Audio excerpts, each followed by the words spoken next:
Lo había titulado como, porque creo que es bueno establecer algunas diferencias entre lo que es agresividad, violencia y crueldad. Y como subtítulo, ¿no? Era obvio que surgiera la inquietud de si es innato o es adquirido. Yo creo que de repente ahí tenemos que hacer, no podemos hacer una distinción tan dicotómica, ¿no? ¿Verdad? Como en términos absolutos sobre si es innato o adquirido, por lo menos en algunos aspectos, porque obviamente lo sociocultural, los constructos sociales y eso también inciden y hacen su parte, ¿no? ¿Verdad? A veces se habla indistintamente sobre lo que es agresividad y violencia, incluso por muchos autores. Y también merece una distinción, porque el término crueldad más o menos tenemos una idea mucho más clara de lo que es el acto cruel, ¿no? ¿Verdad? Cuando hablamos, por ejemplo, de agresividad, tenemos que ver, muchas veces es un término como peyorativo, un término devaluado. Y sin embargo la agresividad hace a la supervivencia de la especie y a la construcción del individuo. Porque gracias a la agresividad, que es algo innato, es instintivo, lo podemos ver tanto en el bebé, en la manera de reaccionar, no es una conducta aprendida, lo vemos en el niño también. Decía que es innato y que es algo que no es adquirido por la cultura. Y la agresividad nos sirve porque nos da, es la energía y el motor que nos hace, que nos lleva a defender nuestra identidad, nuestra integridad, nuestra identidad psicológica, psicoemocional, y nos sirve para construirnos como individuos, nos sirve para enfrentarnos frente al diferente, para no dejarnos invadir por el otro, para defendernos como personas, pero además también en la continuidad de la especie.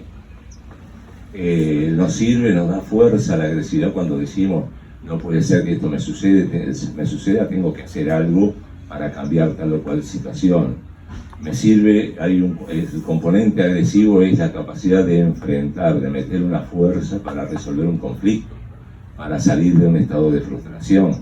O sea, sin la agresividad el ser humano deja de construirse como un individuo y se disemina o se extingue. Él se derrama en lo social y se extingue como ser humano y se extingue la especie. O sea que la agresividad es algo necesario, es útil y es innato, ¿no? ¿Verdad? En un momento Lacan habla de la agresividad como que es parte del movimiento del psiquismo del sujeto. ¿Se corta o no? Como es parte, que es parte del movimiento psíquico del sujeto en construcción. La agresividad es innata, pero es algo que se va construyendo y forma parte de una etapa evolutiva en el ser humano, una etapa normal. Lo vemos en el niño que se revela ante la puesta de un límite que le impone el padre, por ejemplo, y se resiste, se revela porque le produce una herida narcisista, porque no puede satisfacer aquello que desea, porque está impuesto por el padre. Y también hay una agresividad por parte del padre cuando le impone una norma, por mejor que sea. O sea, digo imponer suena medio duro, pero el padre, al imponerle una norma, inflige en el niño una herida narcisista, porque le está impidiendo que no pueda satisfacer aquello que desea. El padre lo hace del lugar del poder, de la autoridad. Una cosa que tenemos que mencionar y recalcar, y esto ya genera medio controversia quizás, que tanto la agresividad como la violencia y como la crueldad siempre están ligados a dos elementos fundamentales: a la presencia del poder y a la condición humana. Y ahí está ese punto de discusión, si es innato o es adquirido. Otra cosa que, bueno, cuando Lacan menciona ese parte del movimiento psíquico, que está en construcción en el niño, también lo asimila el pensamiento freudiano de pulsión de muerte, donde le genera en el niño, se revela ante la imposición de un límite, ¿no? Y le viene el instinto de destrucción de la norma, de la violación de la norma y de la violación del padre, ¿verdad? La destrucción del padre es una destrucción simbólica, o sea, digamos, en otras palabras, el enojo que le produce la impotencia y la frustración ante la imposición del padre que le está produciendo la herida narcisista, al no poder hacer todo aquello que le place.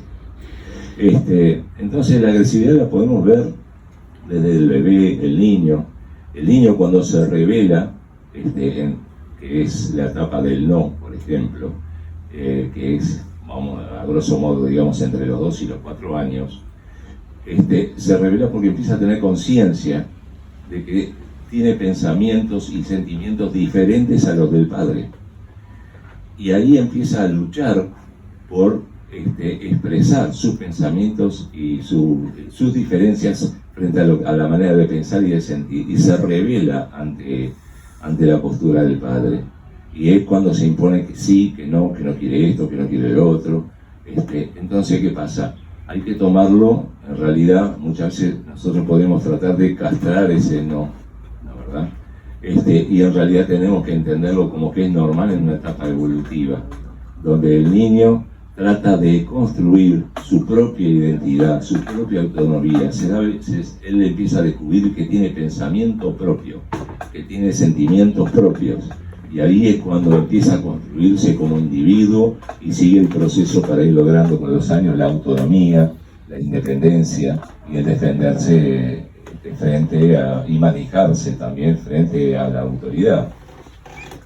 Ese estado de rebeldía, en realidad, que es normal, se puede cronificar o no se puede cronificar, todo depende de la educación. Ahí partimos de un elemento importante que son los factores externos. O sea, podemos decir, la agresividad es innata, es instintiva, se nace con la agresividad. Pero esa agresividad y ese estado de rebeldía se puede cronificar dependiendo también, en gran parte, de la cultura, pero fundamentalmente de la crianza. Por ejemplo, con padres autoritarios, nosotros podemos tener alguna dicotomía, ¿no? Podemos tener niños que se rebelan, ¿no, verdad?, frente a la autoridad, y eso tiende a cronificarse y después se rebelan cuando pasan los años ante cualquier cosa, cualquier autoridad que se le presente en la adolescencia, en la adultez, en el trabajo, o sea, te condiciona. Eso cuando existe, por ejemplo, un padre o una madre autoritaria. Pero también puede generar lo contrario, que es cuando se disuelve la identidad y el hijo se transforma en una persona sumisa a la autoridad del padre. Quiero decir que el elemento de la educación es fundamental, porque ¿qué pasa? La agresividad nunca se debe castrar, se debe aceptar. Mediante la educación es cuando nosotros la agresividad, ¿no? Mediante la educación hacemos que canalice la agresividad no en una violencia, sino que pueda canalizarla, por ejemplo, verbalizándola, porque está el dicho ese que todo lo que se verbaliza no se actúa. O sea, aprender a manejar las emociones. Eso requiere una buena educación, una educación sana, ¿no, verdad?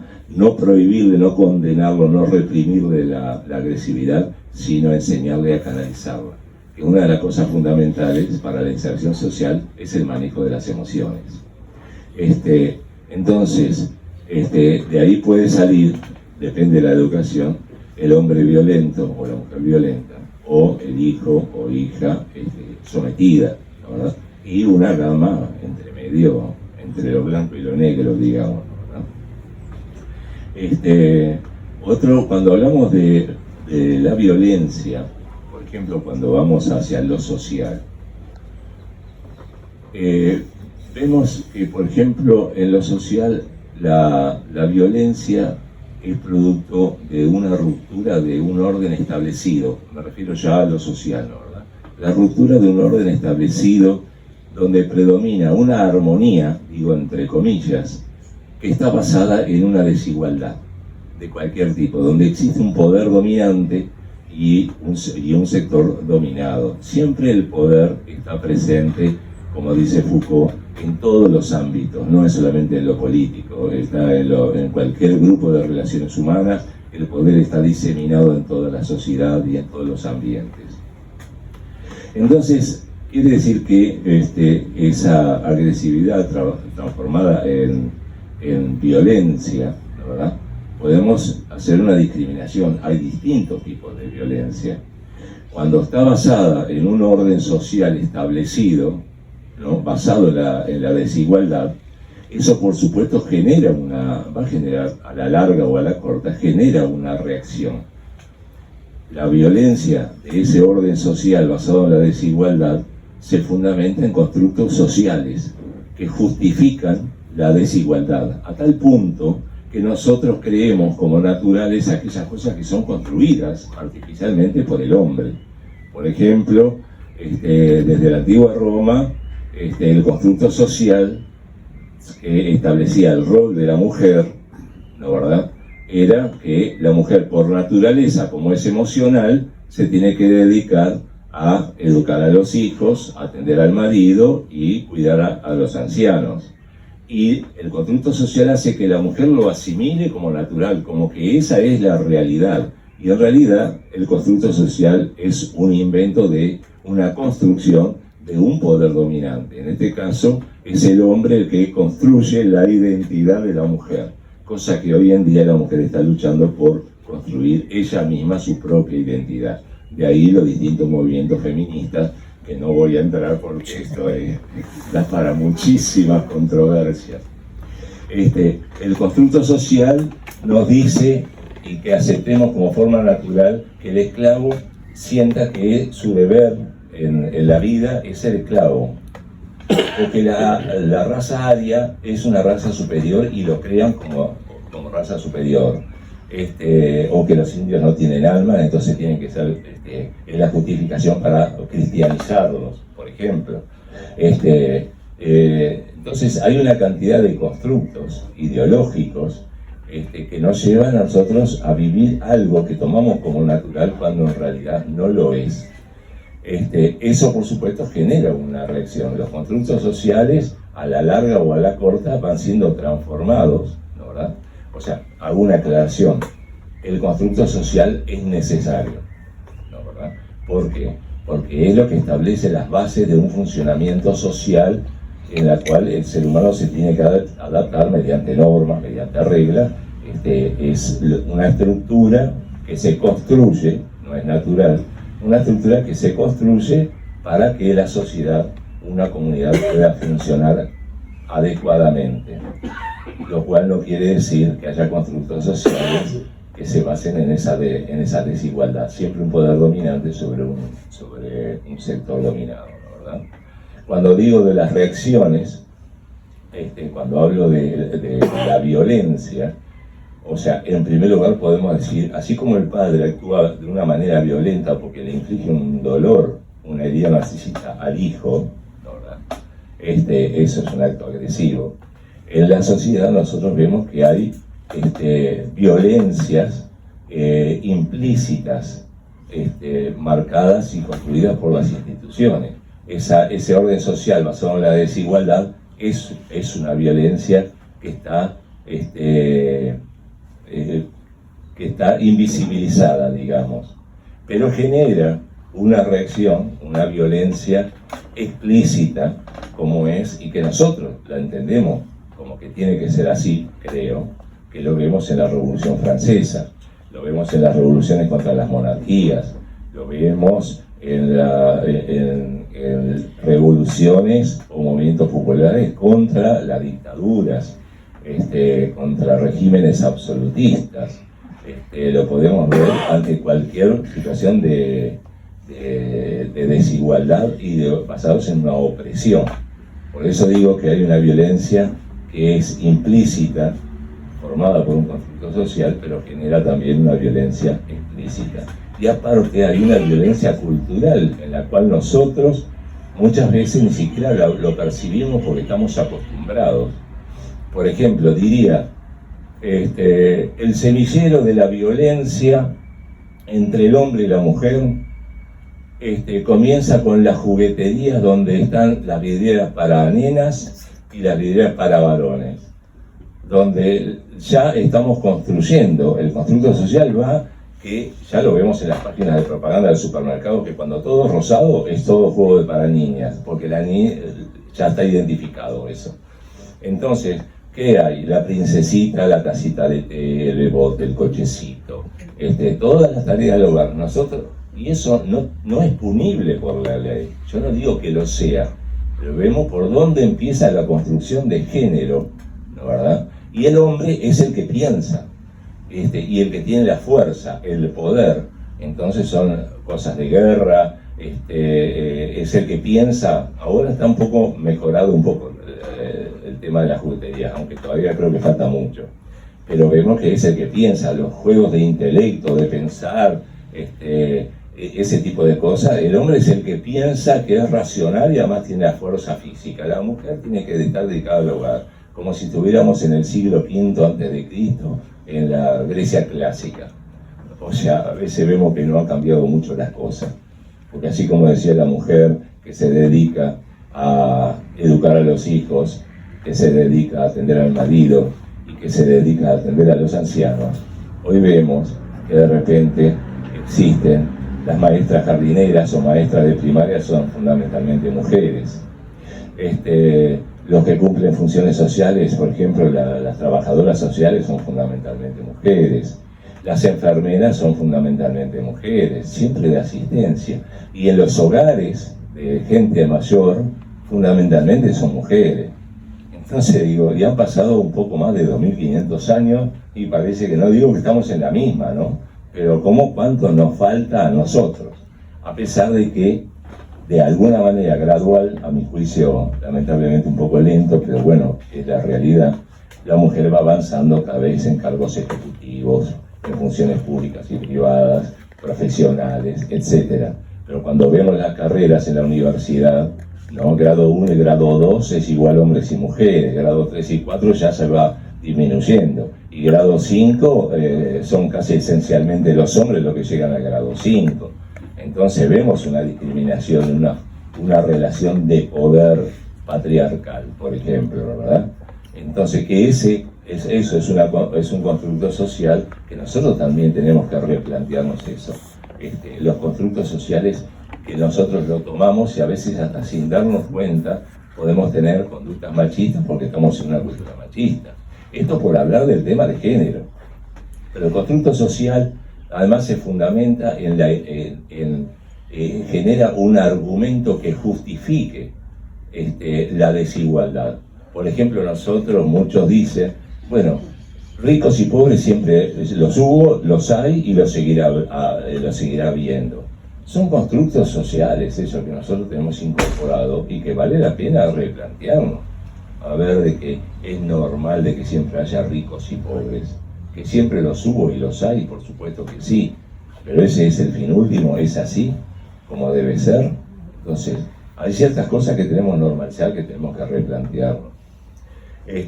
La violencia genera esa reacción de la violencia explícita mediante la revolución, la lucha contra la monarquía, como había dicho anteriormente, y la violencia ya forma parte entonces puede tener un componente genético, no digo que no, pero hay evidentemente un componente epigenético, es decir, fundamentalmente lo que incide en la conducta violenta es un determinado tipo de educación en el hogar, la cultura en la que estamos viviendo, preguntarnos nosotros mismos si vivimos en una cultura violenta o no, o pacífica, ¿no, verdad? Entonces, nos planteamos ese sentido de la violencia. Entonces, ahí me perdí, iba a decir una cosa, se me pasó. Entonces, ese tipo de violencia, ¿no, verdad?, donde influyen los factores epigenéticos. Lo epigenético es todo lo ambiental, lo cultural, desde lo familiar hasta lo social, cultural, económico, político, etc. que muchas veces se trata de justificar. Y muchas veces se entra en lo que sería, lo que se puede llegar hasta la crueldad. Y esto hablo,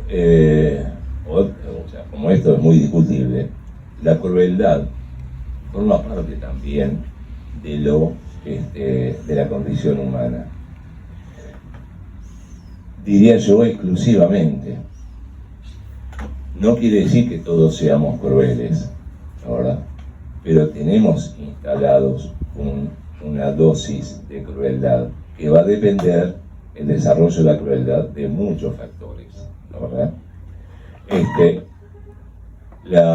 Cuando hablamos de crueldad, es cuando existe, o sea, no como lo plantea Aristóteles, ¿no?, que habla sobre la crueldad, a grosso modo lo voy a decir, de que es un acto inhumano que está hecho, por ejemplo, por un hombre que tiene una patología, no dice patología, un hombre con una conducta irracional, y que es patológica como la locura, por ejemplo. Y esto, de alguna manera, nos aleja. Nosotros no somos locos, entonces nos separamos nosotros de esa condición de crueldad. Y de repente no es tan así, porque el hombre cruel, cuando nosotros vemos los noticieros, etc., el hombre cruel, vemos que no es necesariamente el acto impulsivo y racional. Cuando nosotros hemos visto, por ejemplo, que degüellan a las víctimas encapuchadas, por ejemplo en Oriente, los hombres los hacen en su sano, no me gusta decir la palabra sano, pero lo hacen a conciencia y de forma voluntaria y serena. No se les mueve un pelo, no son locos descontrolados. El hombre lo hace, y sin remordimiento, sin sentimiento de culpa. ¿Y por qué lo hace? Y acá empezamos a diferenciar un poco dos conceptos que creo que son importantes establecer: el concepto de pueblo y el concepto de masa. Cuando nosotros hablamos de masa, la masa es el grupo social que está seguido exclusivamente por un sentimiento, en detrimento de lo racional, de la razón, del juicio crítico. Un sentimiento que no es necesario que haya un líder, puede ser un sentimiento inculcado, el odio a una raza, el odio homofóbico, el odio hacia los judíos, el odio a lo que fuera, el odio racista. Ahora, basta que haya un sentimiento que se instale, que fundamente y que justifique el acto de crueldad, que la crueldad es la destrucción del individuo hasta más allá del acto físico, es eliminarlo como persona, degradarlo, destruirlo como individuo. O sea, por ejemplo, con la tortura, donde no quede nada del psiquismo de la persona. Entonces, no es solamente, como se plantea en un principio, ¿no?, en una primera tópica de Freud, genera, la crueldad genera un placer, que si bien eso es cierto, no necesariamente en todos los casos, genera un placer porque es la destrucción de aquel que amenaza, ¿no, verdad?, el poder que uno tiene, su propio poder dominante. No sé si soy claro.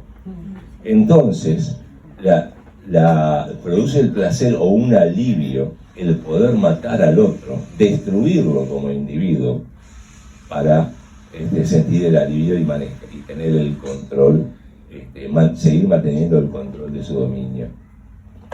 Pero también en la crueldad vemos nosotros que está la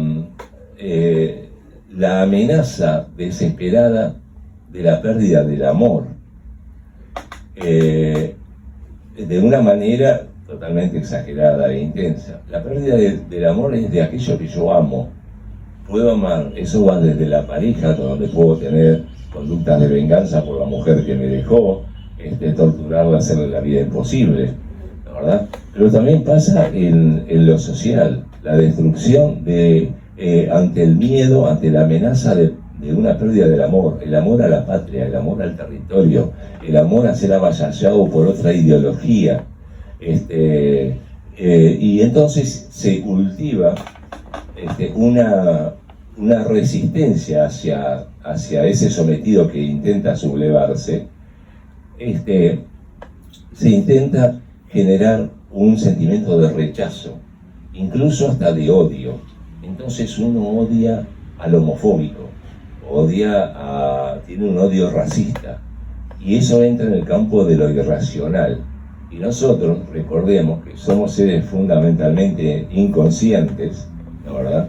Donde nuestro consciente trata de controlar. Lo más primitivo es el sistema límbico, la amígdala, etcétera, donde están las emociones, que eso lo tenemos desde que nacemos o es prenatal también, pero la parte racional de nuestro prefrontal comienza a desarrollarse a partir del nacimiento y termina de madurar más o menos entre los 25 y los 30 años.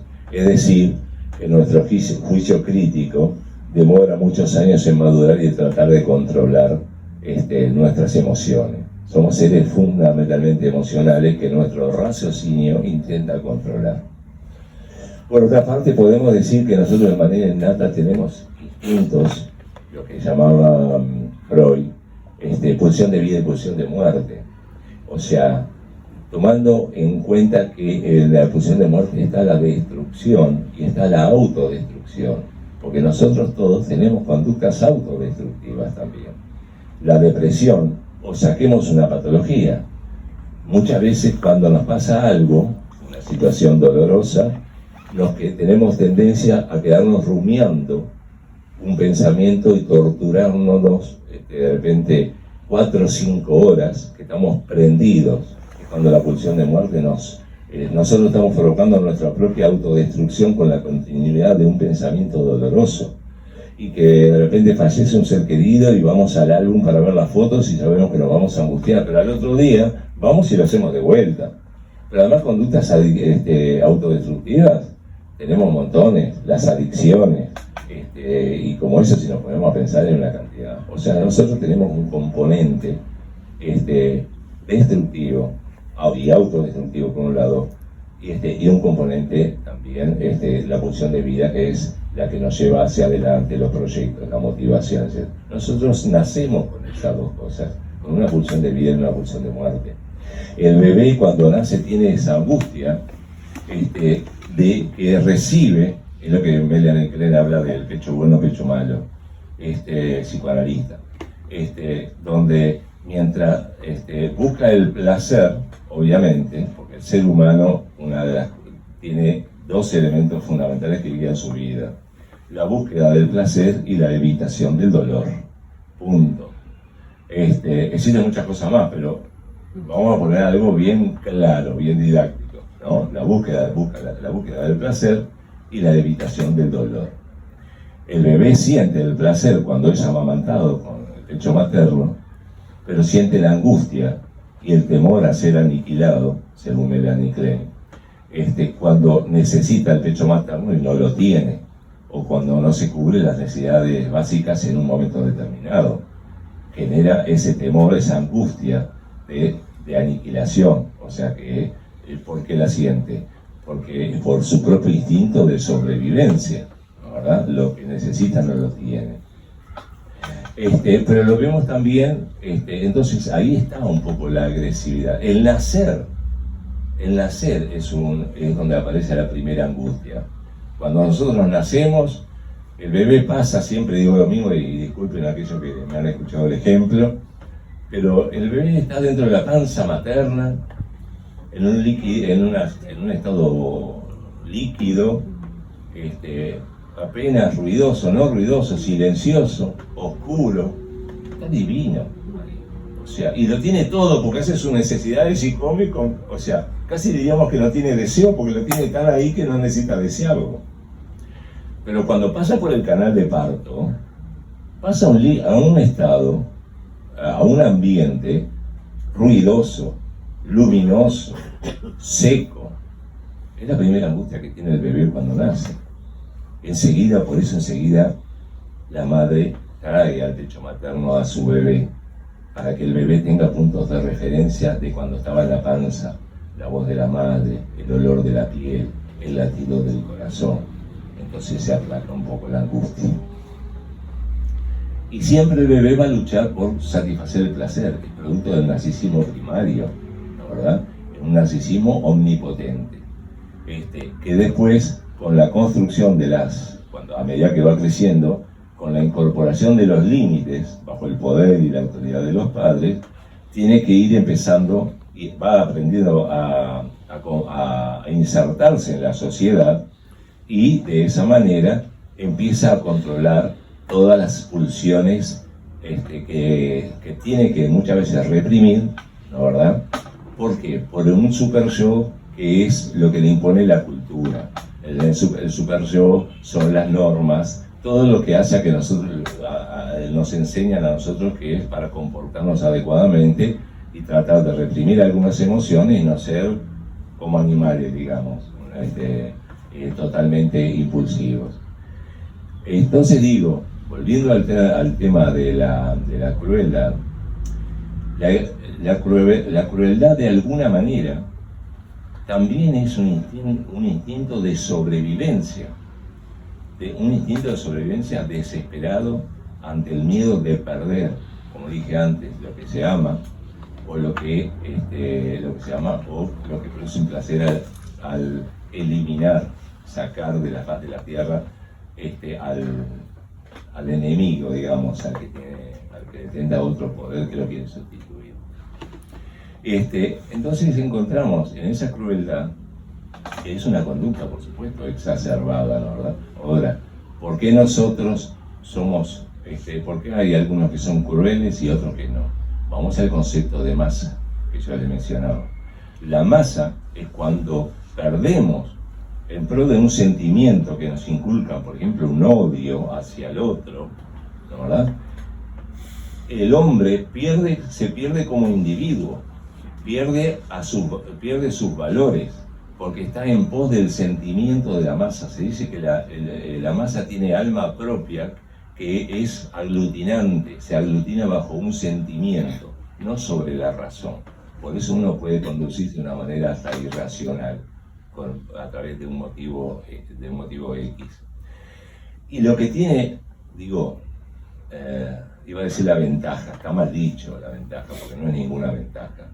Lo que tiene de particular la masa es que es campo fértil para que yo pueda liberar con mayor facilidad todos mis instintos reprimidos inconscientes. Es el campo fértil. Por eso, por ejemplo, vemos en un estadio de fútbol el comportamiento grupal del ser humano, cosas que de repente no haría cuando está solo.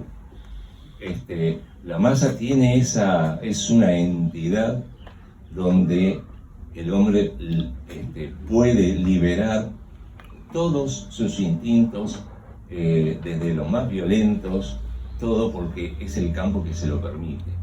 Es el abandono de la razón, del juicio crítico, de la moral, del juicio de valores éticos y morales.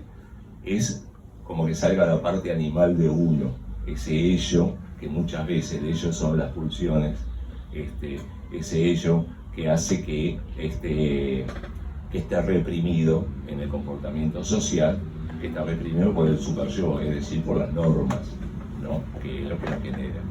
Entonces la educación, la cultura, cuando hablamos de la cultura, son factores hay mucha violencia en la cultura, donde la masa se basa, por ejemplo, en la discriminación, en la separación. Aquel es mi enemigo y tengo que luchar denodadamente para yo poder seguir sobreviviendo, ¿no, verdad? Es como un acto de sobrevivencia a través de la destrucción del otro.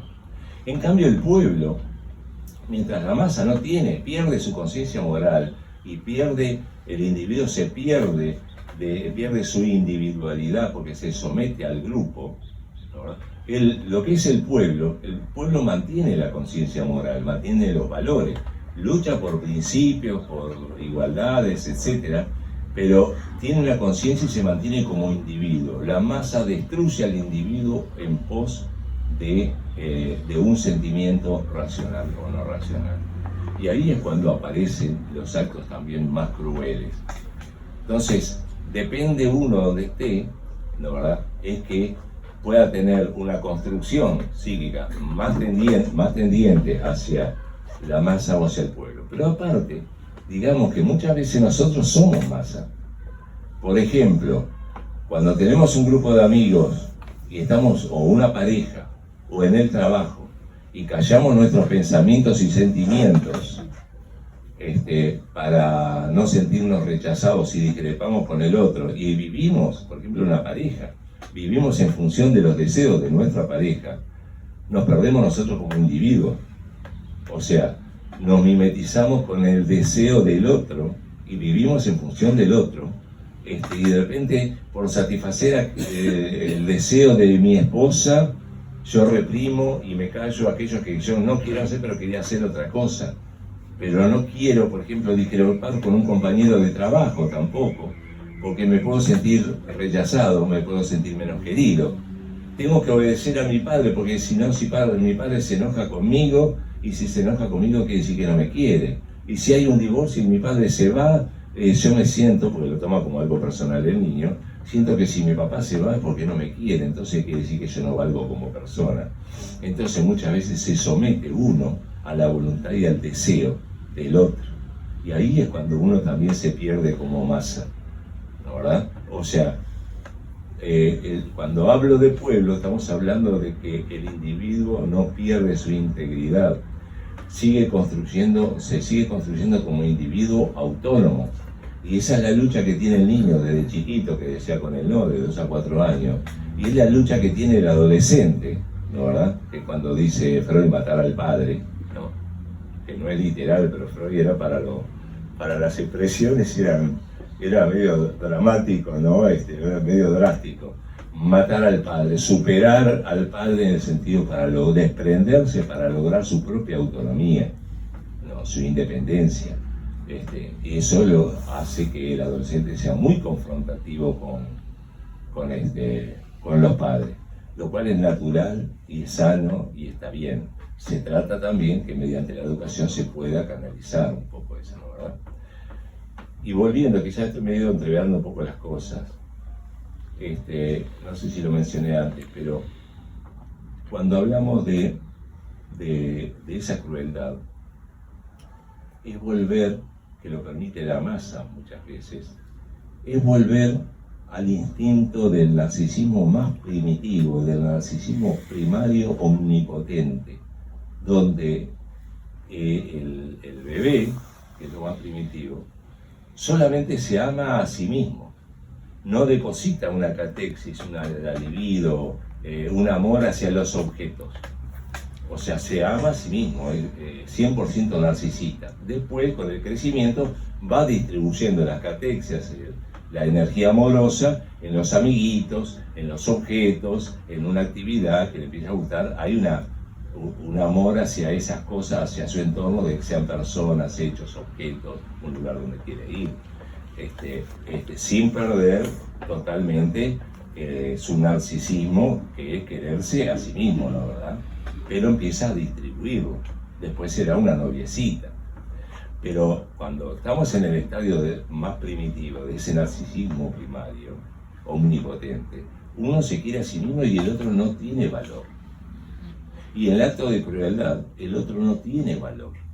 Se vuelve a esa instancia psíquica, a la instancia más primitiva del ser humano, a ese narcisismo primario omnipotente, donde el objeto uno no cargó, todavía no depositó cargas afectivas sobre el objeto, entonces el otro no vale. Y hay otra postura que de repente no le saca el valor, que esto va a juicio de ustedes, que no le saca el valor, sino que lo toma como un semejante al que va a ser cruel, lo toma como un semejante y por lo tanto como algo peligroso que le quite el poder dominando. Eso lo dejo un poco a juicio de ustedes, porque sobre agresividad, violencia y crueldad, existen, supongo, una diversidad.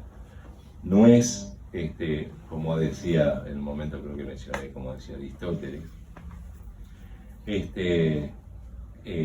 y como otros filósofos también, la verdad, o sea, de que Aristóteles creo que mencionaba, ahora no me acuerdo, que el...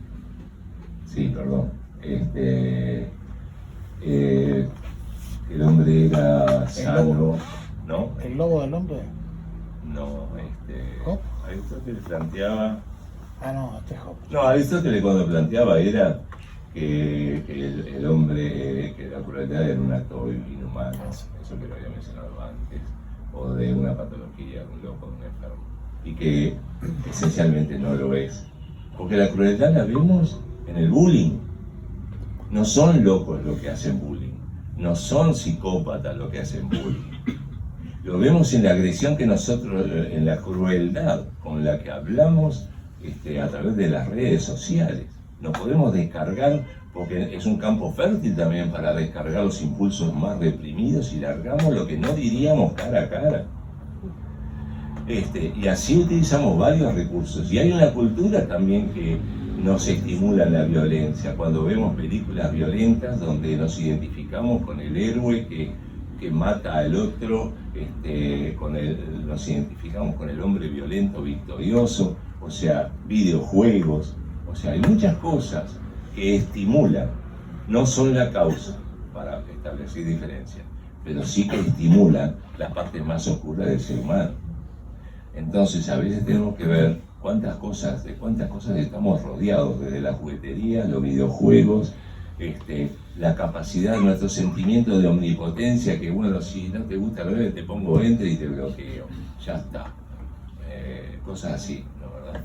Entonces hay un sinnúmero de conductas que estimulan las partes más instintivas, nos da un poder que nosotros no queremos perder, en la pareja, frente al otro, o donde sea, o en los movimientos sociales. Sé que me quedaron cosas por mencionar, pero de repente, bueno, surgen quizás Pascal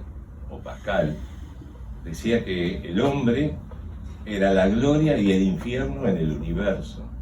O sea, existen las dos cosas, lo malo y lo bueno lo tenemos adentro. No somos, como decía Rousseau, creo que se planteaba, el hombre es malo y la sociedad lo pervierte. El hombre es bueno y la sociedad el hombre es bueno y la sociedad lo pervierte. Y de repente no es tan así. Tenemos instintos tanto constructivos como destructivos, y eso forma parte de la naturaleza humana. Y lo tenemos que aceptar, y cuando lo aceptamos nos damos cuenta que ya no es como Aristóteles que, bueno, el violento y el cruel es aquel enfermo. Entonces, nos alejamos. Podemos estar tranquilos que nosotros no tenemos eso. No es así. Lo tenemos todos, la verdad. Depende de los grados, la educación, bueno, muchos factores. Y eso hace de que sea un tema preocupante, un tema inquietante. Porque forma parte, a mi juicio, de la condición humana, de la naturaleza humana. Yo dejaría por acá, si se me ocurre. Abrimos un poco, si sí. Los que quieran opinar, preguntar, porque hay muchas cosas interesantes que se pueden seguir. Sí, es que el juego es muy amplio, la verdad. Acá Y ni siquiera sé si puedo responder a algo. No, pero yo bueno, un poco podemos hablemos, entre nosotros, sí, tal cual. Hablemos. Usted hizo una descripción una descripción de las relaciones de pareja en cuanto a que el poder era el que estaba en el medio. ¿Cómo entra el amor en esa descripción? ¿Cómo el poder es el que está en el medio? Sí, si yo atiendo los deseos de mi esposa, estoy subyugando mis deseos. Sí, muchas veces. Eso es lo que usted dijo. Sí. Si yo lo interpreté mal. No, está bien. Es cuando uno se somete a los deseos y actúa en función del otro. No quiere decir, si es recíproco está todo bien. Muchas veces no tenés ganas de acompañarla, vas y la acompañás.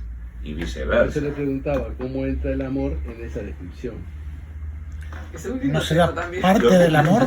Bueno, ahí ¿Parte entramos, del amor que sea eso? Seguro, ahí entramos en lo que es el concepto del amor. Claro. seguro, por eso le Pero te diría que lo sano, una relación sana, es cuando no existe una relación de poder de uno sobre el otro. Una relación sana es cuando uno busca la felicidad del otro. Cuando vos, por ejemplo, le decís a tu señora, no sé si es, menos mal, Cuidado. cuando le decís a tu señora, y tu señora dice, no tengo ganas de ir para reunirme con mis amigos porque está fresco, que te y el otro, y vos le decís, anda, yo me quedo solo, no hay problema, no hay manipulación. Es decir, anda porque yo sé que te cuesta arrancar, pero la vas a pasar bien y no te vas a arrepentir. Entonces, es como un cuidado. También cuidamos la individualidad del otro, ¿no verdad? Y no tenemos ese amor egoísta de decir, no, quédate, me vas a dejar solo, o no, callate que hace frío, quédate acá y poné una bolsa de agua caliente, yo qué sé. ¿Entendés? Entonces, tiene que haber una reciprocidad, un respeto por promover la construcción de la individualidad del otro, de ambas individualidades, porque vos tenés tus cosas que de las cuales no entra ella, y viceversa. Y hay que permitirlo, no lo permite el celoso, que es lo opuesto, ¿no verdad? Es posesivo y le va alejando de la familia, los deportes, todas las cosas. Y si yo te compro un caminador en casa, ¿para qué vas a ir al gimnasio? Lo he visto varias veces. Entonces es cuando no hay sometimiento, cuando la pareja es pareja, cuando no hay relaciones disfuncionales, ese amor disfuncional donde donde la mujer, por ejemplo, es sobreprotectora. ¿A quién va a buscar? A un necesitado. Y se mantiene un equilibrio, pero un equilibrio disfuncional, porque ella sigue siendo sobreprotectora, actuando como madre y no como pareja, y el hombre necesitado sigue actuando como hijo que siempre está buscando a la madre. Entonces, mantienen un equilibrio disfuncional. Yo siempre pongo un ejemplo. Ponemos una soga donde hay 10 personas que tiran para un lado y 10 personas que tiran para el otro. Esa soga, igual sentido opuesto, de la misma fuerza, etc. Esa soga está en equilibrio, bajo tensión. En cualquier momento se puede romper. Si esa misma soga la pones sobre una mesa y nadie tira para ningún lado, es un equilibrio sano. Eso puede durar 300 años, mucho más que nosotros. No sé si responde eso un poco. O sea, el amor sano implica muchas cosas: empatía, capacidad de negociación, muchas cosas. ¿Alguna otra intervención? Capaz que puedes definir violencia y crueldad, porque también, que no sé si se me escapó, pero es importante. Sí, la violencia, cuando hay por ejemplo, desde niño uno, si no se educa mediante las normas impuestas por los padres, se puede transformar la agresión en violencia, precisamente por falta de límites. Es un acto. Es un acto. Es un acto, claro, de violencia es un acto, ¿no verdad? Que es producto de una cultura que no te educó en los límites para tener control de tus emociones. ¿Me explico? No sé si... ¿Y la agresividad sería más instintiva? La agresividad es innata. Ahora, la agresividad se puede transformar en violencia. Para que no se transforme en violencia, tiene que haber una educación de límites para que vos te insertes en una sociedad de manera adecuada. O sea que la sociedad reprime, ¿no?, los instintos del hombre, porque si fuéramos 100% instintos, tenemos calor hoy y salimos todos desnudos. O sea, no hay criterios morales, éticos, de convivencia. No establecemos un límite y somos invasivos ante el otro, nos dejamos invadir, no nos construimos como individuos. Pero eso entre agresividad y violencia, ¿no verdad? Ahora, la violencia, que podría ser, que mencioné en un momento, que puede ser implícita, ¿no? Ese orden social basado en la desigualdad, eso es violencia. La pobreza es violencia. Y lo tenemos asimilado y como algo natural, pero, o sea, no nos cuestionamos la violencia. Y el acto cruel, la verdad, ya es cuando se encuentran liberados esos instintos agresivos, ¿no? Producto de ese narcisismo primario absoluto, donde donde a uno no le importa al otro, porque no le cargó afectividad. No me importa, es la nada. Es la negación absoluta de La negación del ser.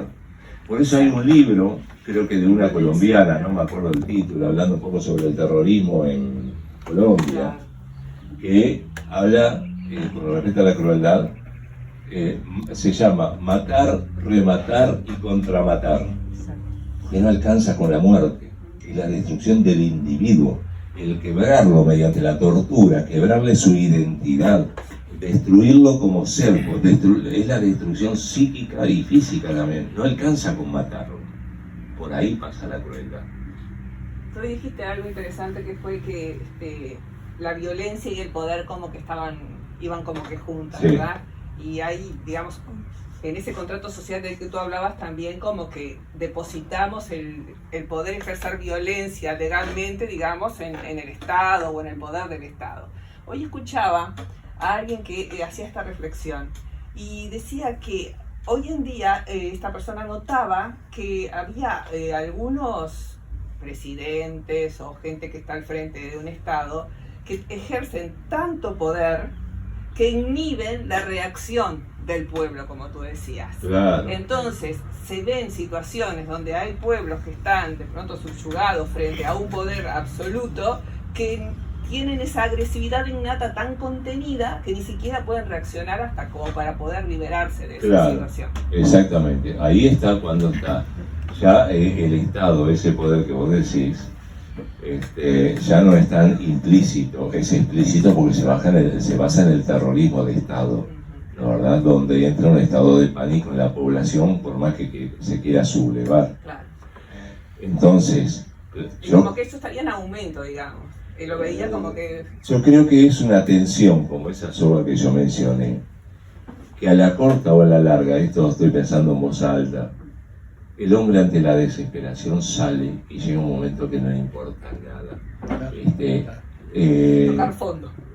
Claro, ¿viste? Una cosa así, o sea, cuando ya no soporta nada, ¿no, verdad? Ya puede tener hasta una conducta Irracional. de maroma, no me sale la De masa, palabra. lo que tú decías, de masa. ¿Eh? De masa, como decías. Claro, pero no una insurrección armada bajo partidos políticos organizados, No. ni organizaciones. No, es la... Bueno, no me sale la palabra. Que es cuando la gente sale a las calles de forma totalmente anárquica, Espontánea, espontánea, que tiene una palabra, no me sale, no me viene ahora. Lo que Bueno. quizás ese fondo esté... Levantamiento La popular. revolución. No, la revolución es organizada. Está el levantamiento de las masas de manera espontánea. Tiene un término que no me viene ahora, pero no importa.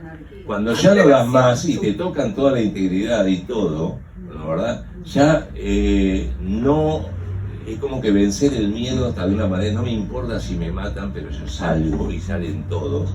Y eso también es contraproducente, porque una revolución, la verdad, frente a una monarquía, una dictadura, lo que sea, la revolución tiene que ser organizada por organizaciones que sean sociales, organizaciones políticas, tiene que tener una columna, una estrategia. Una revolución es algo organizado, si no es la salida espontánea de la muchedumbre, una cosa así, ¿no, verdad? Donde lo único que genera matanza porque no hay ningún programa de gobierno, de sustitución, ni nada por el estilo. Es la desesperación de la gente que sale. Claro, pura pulsión. Pura pulsión, sí, claro. Sale de lo más primitivo, sin raciocinio alguno. Exacto. Porque se rompe todo lo demás. Claro. Allá hay una más.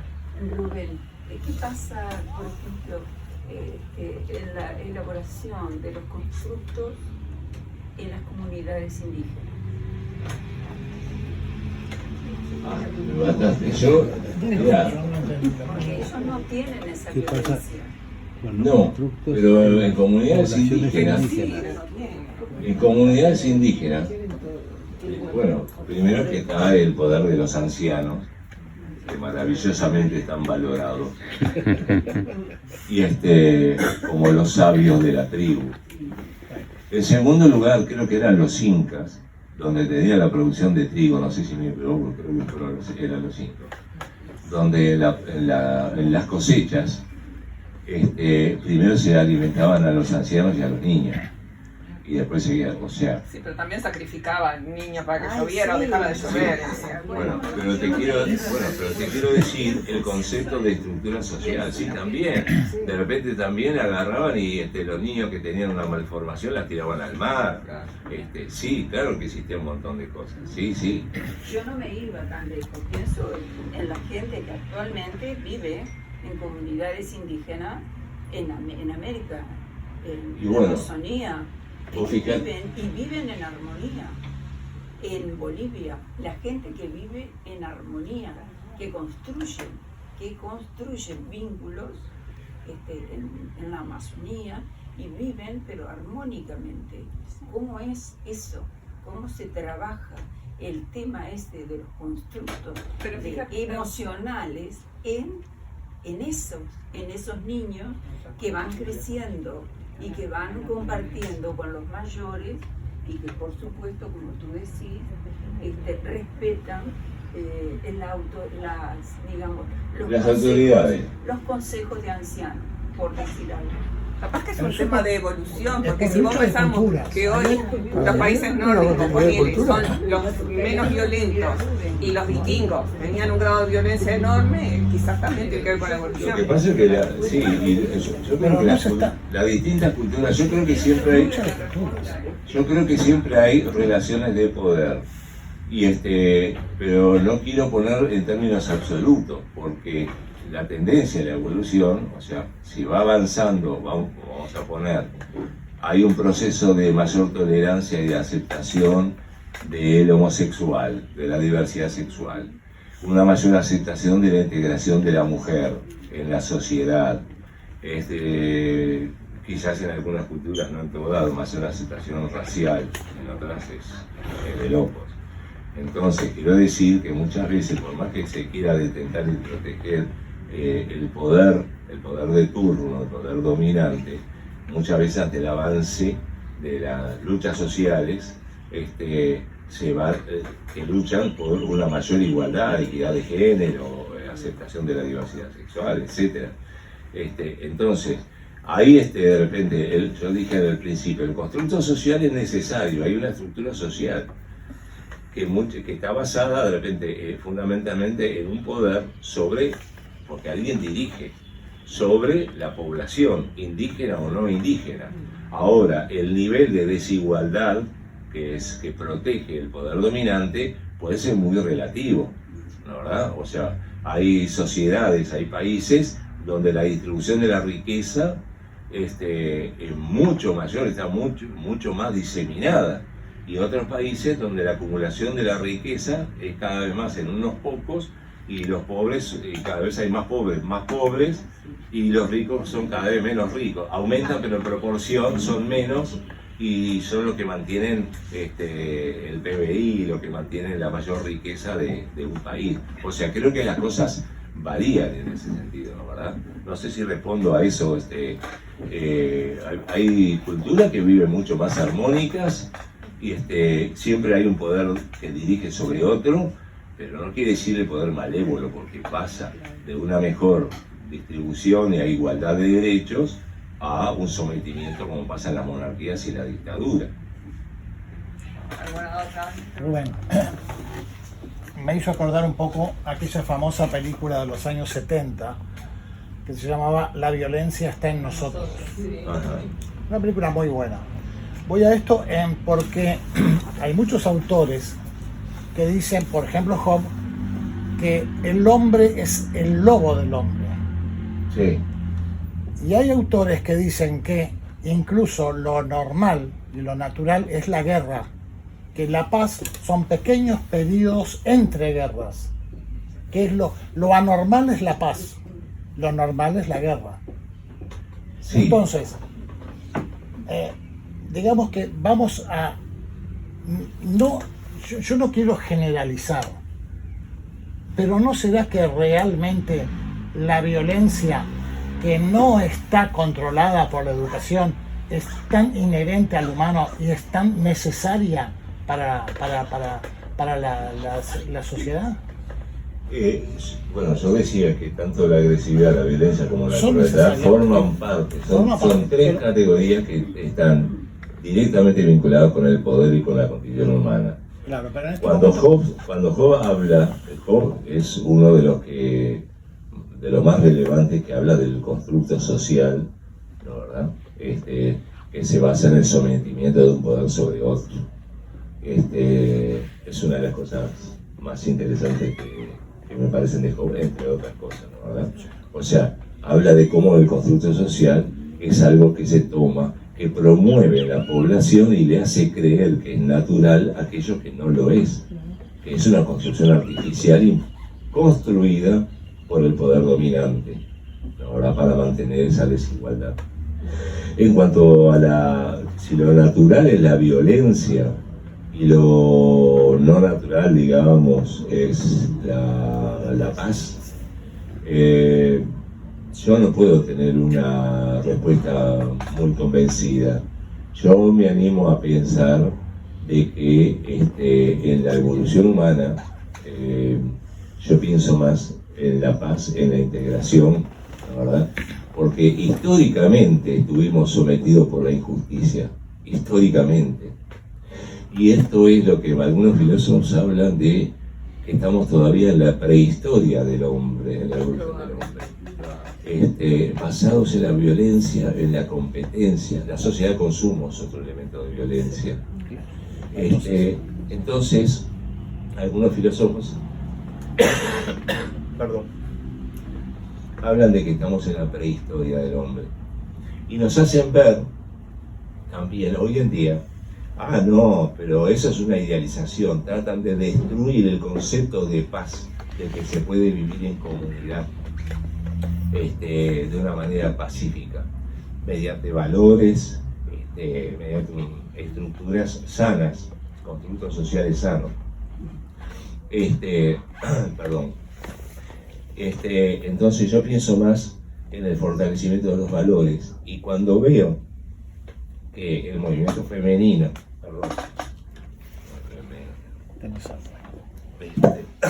O sea, como que la cooperación estaría por encima de la oposición.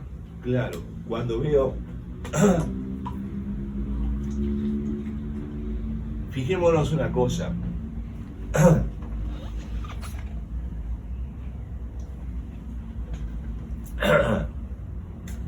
fijémonos en una cosa, ¿en qué cultura estamos? Nosotros educamos a nuestros hijos los educamos para que aprendan límites, para que se puedan insertar socialmente, que aprendan a manejar sus emociones, sus impulsos, porque no somos animales, tenemos que tratar de controlar y manejar nuestras emociones. Tenemos que controlar la ansiedad, la verdad, entre otras cosas, porque si somos ansiosos no soportamos estar en la cola de un supermercado, no podemos convivir, es una vida sufriente el que no puede controlar la ansiedad. Entonces nosotros educamos eso, pero el niño entra en la cultura y te dice, la vida no tiene, estudio sin límites, no hay límites, el que quiere puede. Eso para mí es nefasto, es nefasto, porque si vos no podés lograr algo, te genera un sentimiento de culpa, ¿no, verdad? Cuando en realidad existen otras variables que no dependen de vos. Es un sentimiento que hace que se perpetúe el sentimiento de omnipotencia del niño. ¿Cómo que le des poder? Si vos querés y te lo proponés, lo vas a lograr. No es así, son aberraciones que tenemos incorporadas. Cuando te dicen en la publicidad, no lo piense más, llame ya, te están estimulando la ansiedad, todo lo contrario a lo que los padres queremos educar a nuestros hijos. Y cuando vemos acciones de impulso, había un desodorante Impulse que el hombre iba corriendo, el enamorado, con un ramo de flores para su enamorada, no sé qué cosa, y compró así desesperadamente en una florería, no sé cuánto, Impulse, y era una fábrica, era un producto de desodorante. O sea, o un niño una vez vio una publicidad comiendo desaforadamente, lleno de dulce de leche toda la boca, comiendo con voracidad algo. O sea, te estimula que no controles los impulsos, te estimula que no controles la ansiedad, querés las cosas ya, ahora, y no tenés tolerancia del esfuerzo, tolerancia a la espera, no tolerás la frustración. Estamos en una cultura que te enseña exactamente lo opuesto que lo que nosotros queremos educar a nuestros hijos. Y eso es, yo diría, perverso. Entonces, ¿en qué cultura nosotros estamos? En la cultura del tener por sobre el ser. Vos valés por lo que tenés. Un poder, una marca, un cargo, el dinero. El sentido del éxito está distorsionado, no es la armonía del ser humano. El sentido del éxito es ser rico, tener cargo jerárquico, tener un último modelo y el último celular.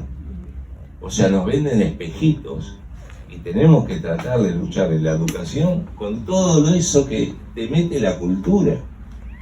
Entonces hay que ser consciente cuántas cosas, la cultura tiene sus cosas buenas, pero también tiene sus cosas perversas, y así podría seguir indefinidamente. Ahí tenés todo, tenés poder y tenés violencia en lo que acabas de decir. Claro. ¿Cuál es el poder? El poder económico. Al fabricante no le importa que no tengas para comer, quiere vender un objeto, un juguete quiere vender. Entonces, los dibujos animados, que son hechos y financiados por los fabricantes de juguetes, generan todo, por ejemplo, dibujos animados del Pokémon. Entonces todos los niños se acuerdan del Pokémon. Yo estoy más viejo. Ya debe haber otro más nuevo. Quedé regalado. Pero vamos a poner el Pokémon para los que se acuerdan, o un juguete, los dinosaurios. Todos los niños empiezan a amar los dinosaurios. Y después el fabricante, cuando generó una conciencia de masas que adoran a los dinosaurios, después ahí sacan el producto a la sociedad del dinosaurio. Nos manejan. Si tenemos para comer o no es otra historia. Lo que le interesa al fabricante es vender el producto. Punto. Entonces, ¿cuáles son los poderes que nos dominan? Hay una serie de poderes en toda una sociedad. No, una cosa que me dejaste pensando. En definitiva, la publicidad genera agresividad o dispara agresividad en cierta medida. O estimula. Estimula, sería para... Una cosa que noté, el cambio en el tono de la publicidad de los 90 y respecto a ahora. En los 90 la publicidad era un poco grotesca, como que te sacaba algo de esto. En los 90, sí. La publicidad por radio, por televisión, más que nada por radio, como que era un poco más agresiva hacia el oyente. En el sentido de que como que te forzaba a reaccionar de una determinada forma, y eso lo vi cambiando, no sé si para bien o para mal, sí, pero con el transcurso del tiempo. No sé si notó el cambio en el tipo del tono de la publicidad. Es más sutil. Uno de los promotores de la publicidad quizá más conocido fue un sobrino de Freud. Ah, sí, hay un documental muy interesante. ¿Sí? Sí. No lo vi, estaría bueno verlo. Sí. Son 4. Te lo pasamos. No, pasámoslo porque tiene que estar interesante. Donde antes el producto te lo decían te lo promocionaban con las virtudes. Tiene 90 y pico % de cafeína, tiene determinada cosa. Hoy, no, o sea, según ese sobrino de Freud, no, tenemos que ir a los instintos más primitivos. Poner una mujer que se acordarán a décadas atrás, una mujer en bikini arriba del capó de un auto para venderte el auto. Esa asociación entre lo sexual y el auto, uno por asociación quiere ese auto, en realidad quiere la mujer, pero compra el auto con tal de tener a esa mujer, porque en la fantasía está la estimulación del deseo, que por otra parte te inventan la necesidad, te hacen sentir, para venderte lo que quieren venderte, te generan la necesidad de que vos necesitas eso porque si no, no sos feliz. En ese documental, el sobrino de Freud, se ve cómo él generó la necesidad de fumar en las mujeres. Sí. Las mujeres no fumaban y entonces querían vender más cigarrillos. Dijeron, bueno, está toda esa cantidad, esa masa ahí de consumidores de potencia. Entonces genera toda una cuestión de que la mujer que fuma es más libre, puede hacer lo que quiere, qué sé yo. Va más a los instintos, a las pulsiones, que a las características de un producto. Alguna vez había una crisis vitivinícola donde el vino, digo antiguamente hace décadas atrás, el vino estaba los domingos en el centro de mesa, era como un ritual. Y ahora el vino o la cerveza está en todos lados está en las reuniones sociales. Los amigos son felices tomando cerveza y todo, y el despilfarro, la alegría, o sea, la conexión entre las emociones y el producto, ¿no, verdad? O sea, nosotros somos seres esencialmente emocionales, y más que lo argumental del producto, nos basamos en el deseo, y el deseo lo sabe el fabricante, y lo que éste estimula, y lo que vos, la Coca-Cola, cuando yo era chico, antes de que yo fuera chico, me contaban mis padres, no la quería nadie porque era fea, ni gratis que la daban gratis. Y ahora lo primero, después, ahora ya no, pero después, lo primero que haces es te sentás en una confitería, pedías una Coca-Cola, te imponen el gusto, o sea, y así las cosas, de cuántos somos víctimas. Y eso nos lleva a otro pensamiento. ¿Qué tan libres somos? No, y ese es otro Y tema. por eso lo dejamos. Muchas gracias.